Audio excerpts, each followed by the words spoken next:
Assalamualaikum warahmatullahi wabarakatuh. Kami dari kelompok 4 ingin mempresentasikan manajemen risiko investasi.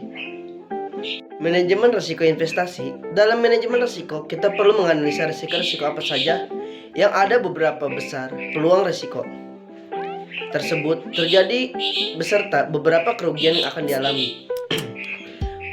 Untuk risiko-risiko yang dapat menimbulkan kerugian besar ataupun memiliki peluang tinggi, kita perlu menyiapkan rencana antisipasi agar kehidupan perusahaan jangan sampai terlalu banyak terganggu apabila kerusakan terjadi. Pengertian risiko merupakan penyimpangan hasil return yang diperoleh dari rencana hasil yang diharapkan. Risiko investasi berarti kita menganalisa kemungkinan tidak tercapainya hasil keuntungan yang diharapkan. Besarnya tingkat risiko yang dimasukkan dalam penilaian investasi akan mempengaruhi besarnya hasil yang diharapkan oleh pemodal.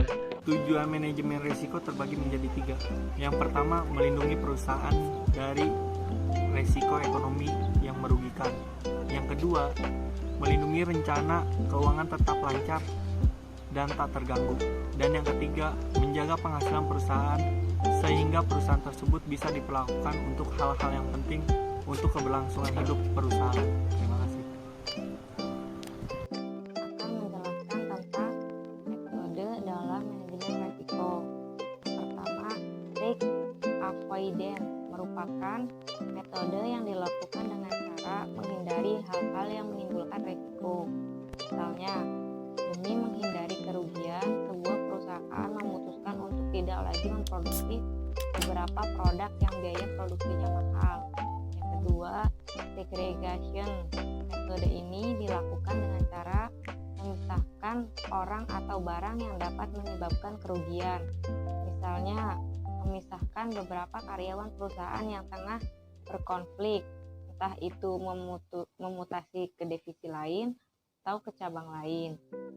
Yang ketiga, loss prevention. Metode manajemen risiko yang dilakukan dengan cara melakukan pencegahan terhadap suatu risiko. Misalnya, perusahaan melakukan pencegahan laporan keuangan setiap bulan agar tidak ada penggelapan uang perusahaan. Selanjutnya akan dipresentasikan oleh rekan saya. Baik, yang keempat adalah loss reduction. Metode ini dilakukan dengan cara mengurangi dampak kerugian yang terjadi pada suatu hal. Misalnya, sebuah perusahaan mengurangi biaya produksinya supaya produksinya tidak menimbulkan kerugian. Yang kelima adalah non-insurance transfer. Metode ini dilakukan dengan cara memindahkan risiko ke pihak lain dengan catatan bahwa pihak lain tersebut siap menanggung risikonya dan bersedia tidak diberi asuransi oleh perusahaan. Contohnya, guna menghindari risiko barang produksinya pecah belah, sebuah perusahaan melempar risiko tersebut kepada jasa pengantar barang dan pihak jasa pengantar barang tersebut pun sepakat melakukannya. Dan yang terakhir ada pendanaan risiko. Pendanaan risiko sendiri terbagi atas 2 macam. Risk transfer, metode pendanaan dan manajemen risiko ini sebetulnya mirip dengan non-insurance. Bedanya metode ini mengharuskan perusahaan memberi asuransi kepada pihak distributor produk perusahaan. Dan yang kedua, risk retention merupakan metode pendanaan dan manajemen risiko yang dilakukan dengan cara memberi ganti kepada suatu risiko. Misalnya, perusahaan rela mengembalikan uang yang dibayar pelanggaran bila produk yang diterima konsumen rusak ataupun cacat. Jadi kesimpulannya, dari manajemen risiko ini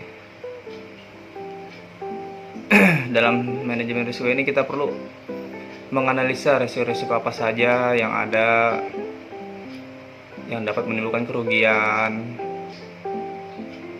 besar ataupun memiliki peluang tinggi. Sekian dari kelompok kami. Jika ada kekurangan, kami mohon maaf dari pembacaan atau buat ini.